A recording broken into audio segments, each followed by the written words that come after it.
Петр I был чудовищно тупым императором, идиотом и недоумком. Все действия Петра I глупы до кретинизма. Литераторы, сочинявшие историю России, сделали из Петра героя-реформатора. У продажных литераторов была задача придумать иную версию прошлого. Они сочинили много невероятных глупостей. Например, реформа календаря. Считается, что ранее Россия жила по календарю от сотворения мира.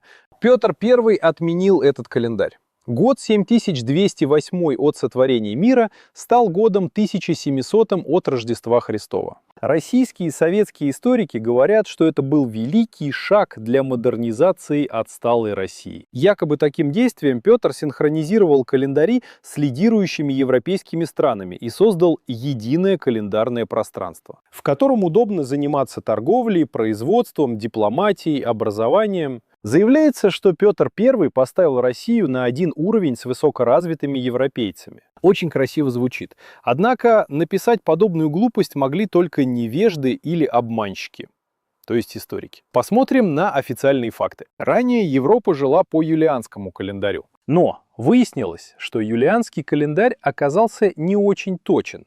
Продолжительность года в юлианском календаре на 11 минут длиннее, чем в реальности. Хотя погрешность очень мала, но за 128 лет юлианский календарь отстает на одни сутки. Поэтому в XVI веке был принят более точный календарь, его назвали Григорианским в честь Папы Римского Григория. В то время политическая карта Европы была другой, но я буду называть современные регионы, чтобы вам было понятно.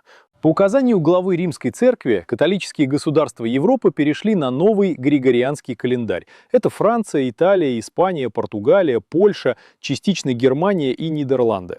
Католики совершили переход на новую версию календаря задолго до рождения будущего российского императора. В 1700 году протестантские страны Европы тоже отказались от юлианского и приняли Григорианский календарь, а именно Германия, Дания, Норвегия, Швеция, Нидерланды, Швейцария. Называю районы по современной географии. Но в России глупый Петр I вводит устаревший юлианский календарь, от которого отказались все развитые страны Европы. Эти страны служили для Петра I образцом. На них он равнялся, их брал за пример для реформации отсталой России. Так говорят историки. Но календарная реформа Петра не создавала единого календарного пространства с европейцами, не улучшала отношения. Потому что даты все равно получались разными. Европа жила по Григорианскому календарю, Россия по юлианскому. Разница между календарями в начале XVIII века составляла 11 дней.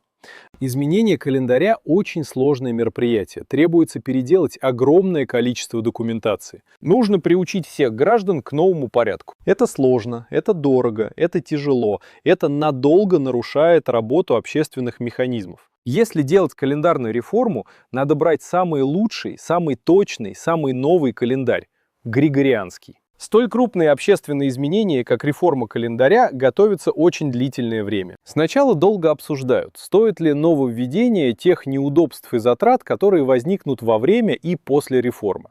Всегда есть сторонники, всегда есть противники. Затем о будущей реформе заранее рассказывается всему населению, чтобы успели подготовиться. Петр I не мог не знать, что половина Европы живет по новому Григорианскому календарю, а другая половина готовится на него перейти. Но великий российский реформатор выбрал устаревший юлианский календарь. Уравнять календари Россия могла только с Грецией, Болгарией, Румынией и Сербией. Они не стали переходить на Григорианский календарь.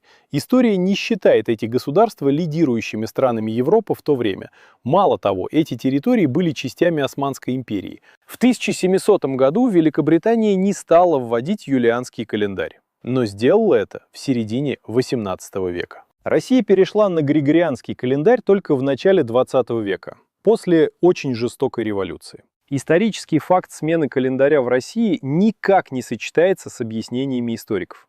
Так часто бывает, потому что история придумана лжецами. Либо Петр I вместе с руководством Российской империи и учеными из академий и университетов были невероятно глупы. Представляете, все министры, все управленцы, все ученые идиоты под предводительством сумасбродного императора. Они не понимали, что творили, и взяли устаревший календарь. Так получается из официальной истории. Но если руководители России не были дурачками, как их выставляют историки, значит, в прошлом была совсем другая ситуация. Иное государственное и политическое деление. Здесь есть что скрывать. Историки всегда служат политикам и переписывают прошлое по заказу действующей власти. Очень интересная тема. Давайте продолжим.